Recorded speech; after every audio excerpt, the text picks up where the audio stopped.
Good afternoon.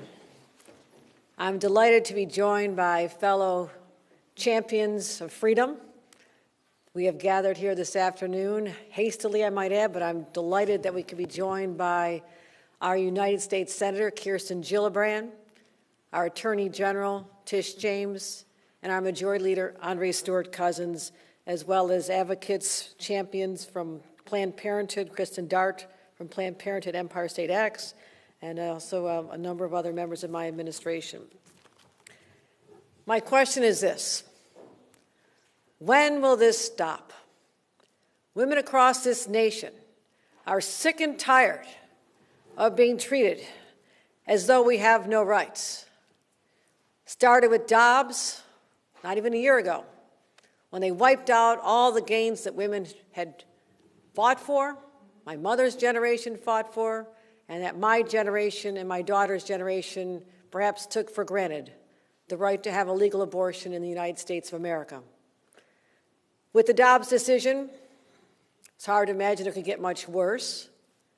But what we saw this week was a very dark week in the history of our nation and the history of women across this country. So I would say this, from the extremist mega judge in Texas who thinks he knows more about science and facts and research than the entire thousands of workers at the FDA, to last night, in the dead of night, under the cover of darkness, with the stroke of a pen, what the governor of Florida did was basically reduce women to having no rights at all. Because the right to an abortion is a fundamental right. And now, for them to say an abortion is only legal up to 6 weeks, well, I can speak about this because as a mother, as a pregnant mother, I didn't even know I was expecting the first 3 months. So 6 weeks is just absurd, an absurd standard to have imposed on women. And Florida was one of the few places in the South where women in search of an abortion could find a safe harbor. That harbor has been shut down. So, we're sick and tired of men telling us what to do. These anti-abortion extremists all across the nation are energized. They're empowered. They think the narrative and the law is now on their side. It may be our bodies, but they say it's their choice. Here in New York, as the governor of the state that is the birthplace of the women's rights movement, we have a special responsibility conferred on all of us as leaders to continue to fight for these rights and do anything in our power to give hope to women across the nation who are now oppressed.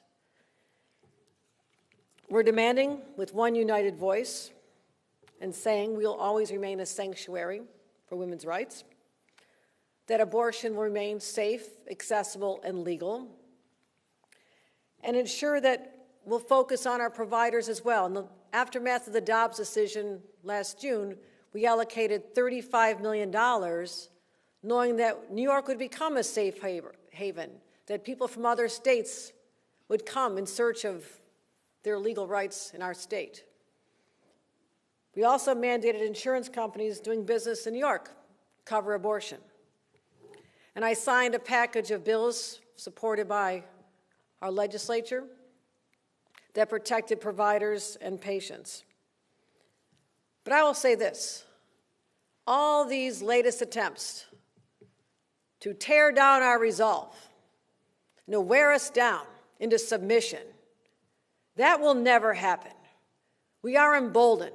We are fighting back. And I want women across this country to know we'll be there to support you, whatever we can do.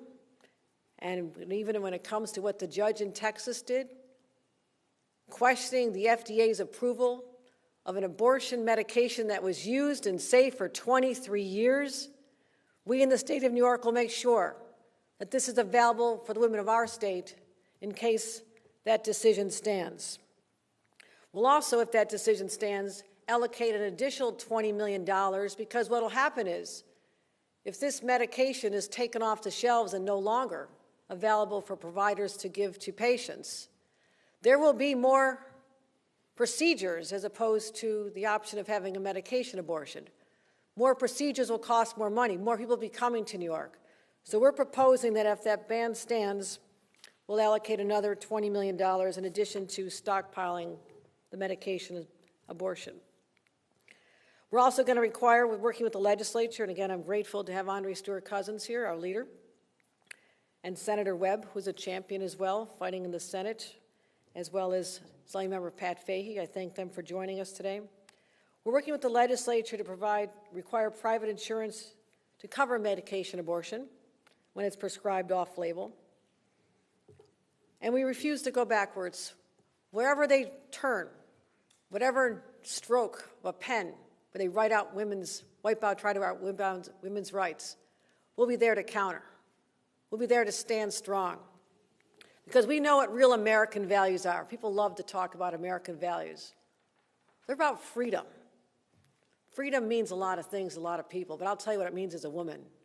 It's the freedom to decide what you want to do with your own body. When, if you choose to have a family, that will occur. These are personal decisions between a woman and her doctor, and we are sick and tired of men, whether they're on the Supreme Court, a judge in Texas, or a governor of another state, taking away these rights. American values are freedom, autonomy, and equality. And I can't think of another instance in American history where men have been singled out, denied any kind of their rights. But somehow it continues to happen to women. But we refuse to go backwards. As I mentioned, this is New York, the birthplace of the women's rights movement, the place where the Statue of Liberty stands tall in our harbor. We will be that beacon of hope, that guiding light to bring others to our state when necessary, but let the women of this state know, as long as I'm the governor of the state of New York, your rights are protected here. We will never stop fighting for what's right. We'll always be that place to come. We have so many outstanding partners in this fight because it's taken on so many faces in the courts, in legislatures, and on our shelves of medication. One of our greatest champions is Kirsten Gillibrand, our senator in Washington. She is out there leading this charge at the federal level because she knows they will not stop until there is a national ban on abortion. So we're grateful to have her as a New Yorker and a champion in defense of women's freedoms. Senator Kirsten Gillibrand.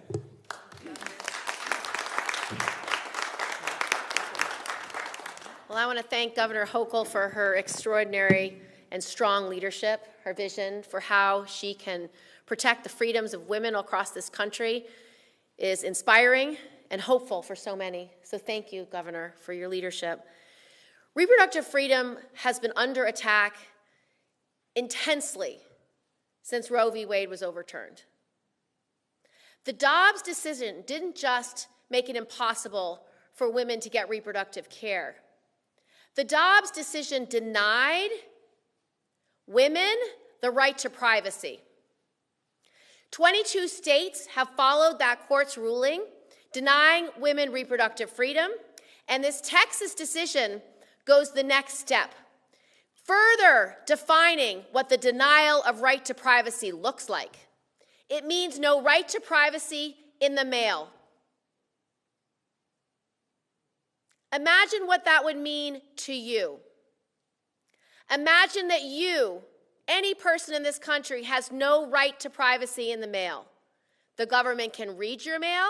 The government can stop your mail. The government can do whatever they want with your private information. This is an outrage. This decision is not going to stop here. The next type of medicine they will deny, why wouldn't they deny your reproductive care for birth control? Why wouldn't they deny the ability to have vaccines? If any judge and this Texas judge in particular can decide based on his or her view of the world what's right for someone's body, what's right for their medical care. There's no stopping what this line of jurisprudence could cause, the harm it could cause all across this nation for patients.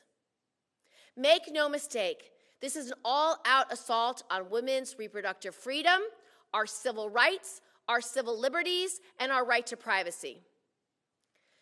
Many colleagues across this country, both our state colleagues and our federal colleagues, are fighting back. I have just signed on to an amicus brief signed by 50 other senators. This amicus brief is going to give voice to women and families across America that we will not stand for the eradication of our right to freedom and our right to privacy. Women have a right to reproductive care, life-saving care, and we are going to fight this in every court and in every venue that we can find, because American women and their families deserve freedom and privacy.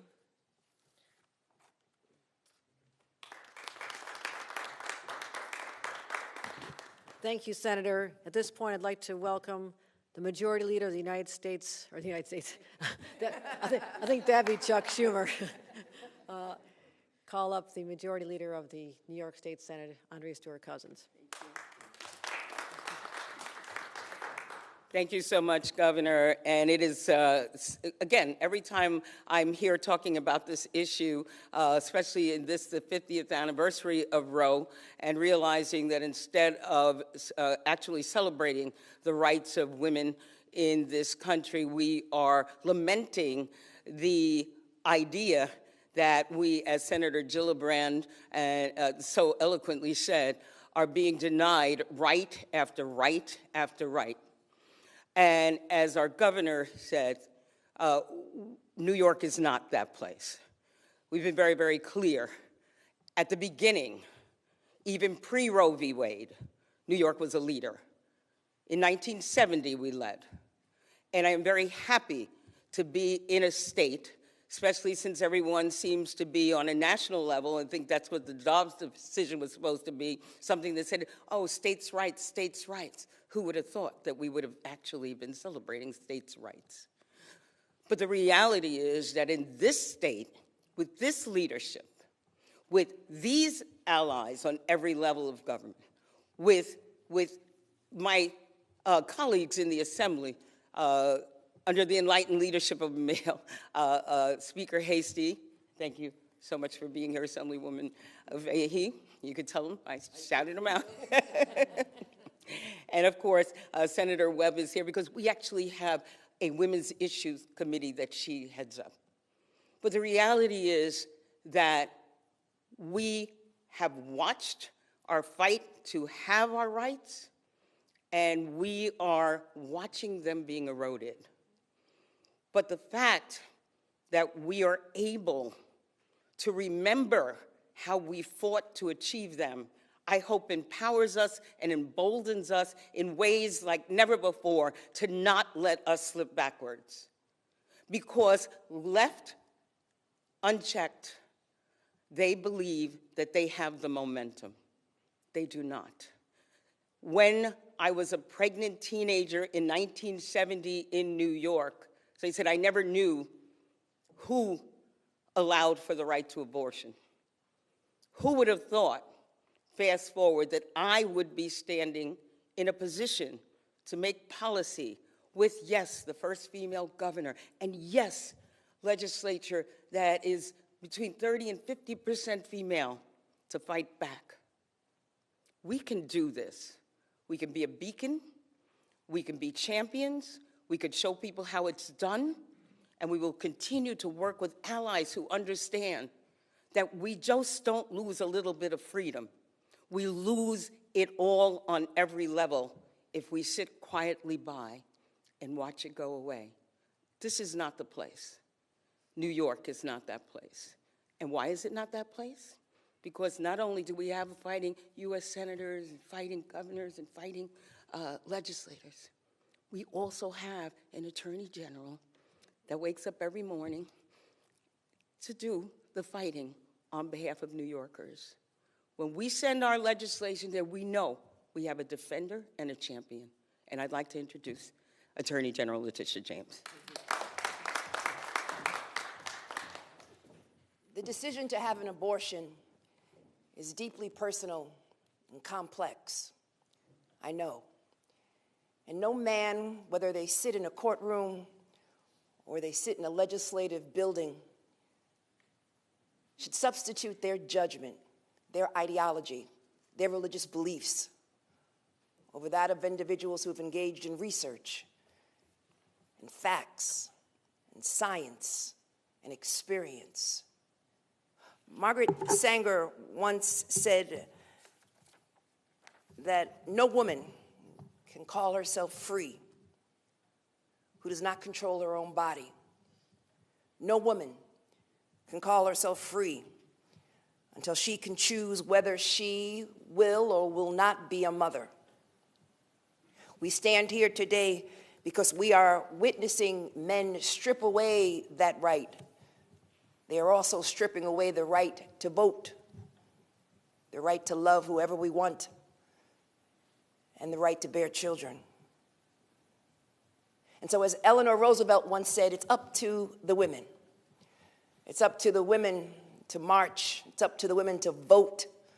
It's up to the women to raise their voices in opposition to individuals who seek to take away our autonomy, our agency, our authority, our control. Thank God we have a governor who just happens to be a woman, but a woman who has led this state, and a woman who recognizes a woman's right to choose and privacy rights, and who actually believes in protecting all of the rights that I just outlined. The right to make our own choices over our own bodies. And I want to make clear that abortion is still legal in the state of New York. And as long as we have Governor Hochul, it will remain legal. And as long as I am the Attorney General, I will use the law both as a sword and as a shield against any individual who seeks to strip away that basic right, because an abortion is health care, and it's critical, and it will disproportionately affect low-income women and women of color. So no ban will ban abortions. It will ban safe abortions. That's what it will do, because individuals with means will travel to other states, and unfortunately, low-income women and women of color will put their lives at risk. And that's why we stand together. We believe that ensuring all residents are safe and that all of them have access to health care.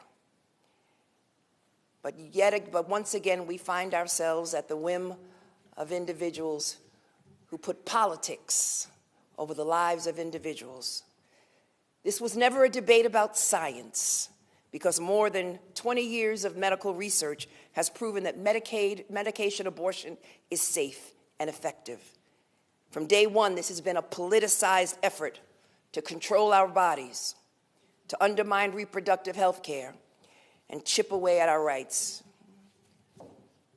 But we're tough, and we're not going away. And we're going to stand together arm in arm, shoulder to shoulder. And we're going to stand up to those individuals who would treat us like second-class citizens. And that's why, as the Attorney General, we have filed briefs in support of the FDA. We have joined with the Department of Justice seeking an emergency stay before the United States Supreme Court. And that's why we are confident and hopeful that here in the state of New York and all across this country, women who unfortunately do not have access to abortion, our borders are open. Our doors are open, our hospitals are open, our clinics are open, and we are here to serve you because we are led by women who understand what you're going through and who will be there for you each and every time. Thank you.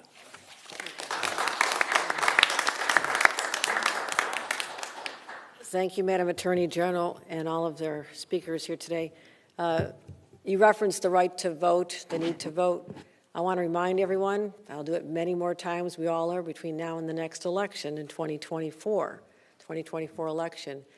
The right to an abortion will also be on the ballot in the state of New York. The legislature has passed a constitutional amendment called the Equality Amendment, but basically an ERA-type amendment that'll actually ensure not just the right to an abortion, but the right to have access to reproductive health care in all of its shapes and forms. So I think that's something we should start letting people know now, that never take anything for granted, and that'll be a motivating factor to get people out to vote in 2024.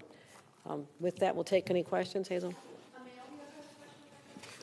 I didn't have my hand raised, but I'll ask one. So the lawsuit points to a 2019 citizen petition, and I'm just going to read off this for a little bit, challenging the approval of mifepristone by the American College of Pediatricians. In part, it asks the FDA to limit mifepristone's use to 49 days gestation, require the drug be administered under doctoral supervision, and require reporting of certain adverse side effects to the FDA.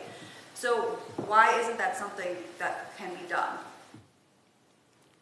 It seems like under these requirements, that's when mifepristone would be approved by FDA, correct?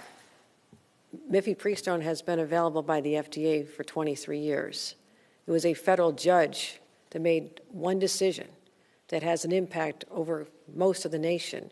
And fortunately, there's a stay on that right now, so that drug is still available. But when this gets to the Supreme Court, But aren't they in essence saying just go back to the drawing board and follow the regulations? Like FDA needs to follow certain regulations? no, they could have. They were not required to basically ban it for other states for the states that are covered, other than the 17 states that were covered by the Washington State decision. You know anything on that? No, just listen, so you're citing the plaintiff's position, and our position is that of the FDA and all of the plaintiff states, in that the approval process that you cite poses restrictions to individuals getting mifepristone. And that's why we oppose that application, and that's why New York State has filed a brief, an amicus brief, in support of FDA's position, because this drug was approved over 23 years ago. 23 years ago, and we cannot reopen that process. So I just have kind of a money question. You mentioned the $20 million. Last year for Dobbs, you directed the Department of Health to create a $35 million fund to expand access to abortion here. Just wondering, as we look towards the new state budget, obviously, is that something that you want to repeat, or is the $20 million kind of in place of that?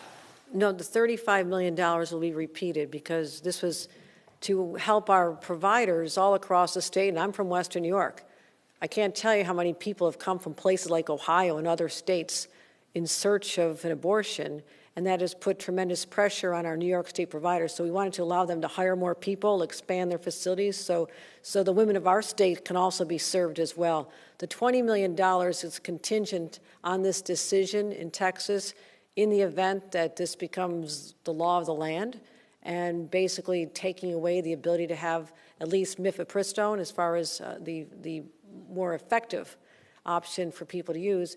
We think that that could lead to more people wanting the abortion procedure, which is obviously more time-consuming. It puts pressure on already an overburdened healthcare system in the state of New York. So we wanted to let providers know in that event we're going to have a trigger to release $20 million. Do you need that 35 in the budget, or can you just direct the DOH? Well, that we can put in the budget.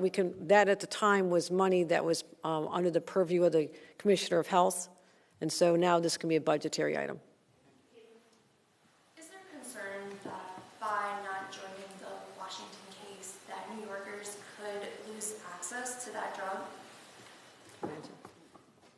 No, because although New York did not join the Washington case, we were focused on the Texas case, and there was a question of fact with respect to the Washington case. Because of this day, it applies obviously to New York, and as I mentioned earlier, we filed an amicus brief in support of the FDA in the Fifth Circuit. I have a couple more. We'd love to know about the Senate this year again passed the reproductive freedom equity bill that would create a $50 million fund to that the health department would oversee to expand abortion access. I was curious if that was something that you support or put in the budget. And also I wanted to know, we earlier in the week had a discussion with the Senate Majority Leader about a potential constitutional amendment to eliminate the Judicial Nominating Commission. I was just curious why you want to do that, and that commission helps keep transparency in the process and make sure that the list of candidates and vacancy in the Court of Appeals is the highest or the best candidates that could be. Well, certainly the Majority Leader can speak to her position on that, but it's something that I'm focused on right now is making sure that my exceptional nominees get to the process from which they came. They were nominated by a commission that evaluated qualifications, and we're in the process of having their hearings next week, and hopefully, pending the outcome, a speedy resolution in the legislature. What was the first question again? If I can follow up on that, and I'll ask the other one too if I can.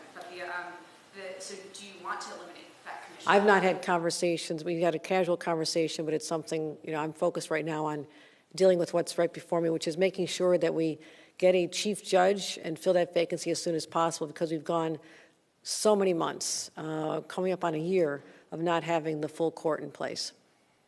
The first one was about the Reproductive Freedom Equity Act. It was $50 million, and for that fund, those grants that the Department of Health would do. Is that something that would be in the budget? I've already talked about the $35 million plus a possible addition of $20 million. Is that something you want to address? No, I'm, Okay. you, Yeah, so, that's the money. okay, okay.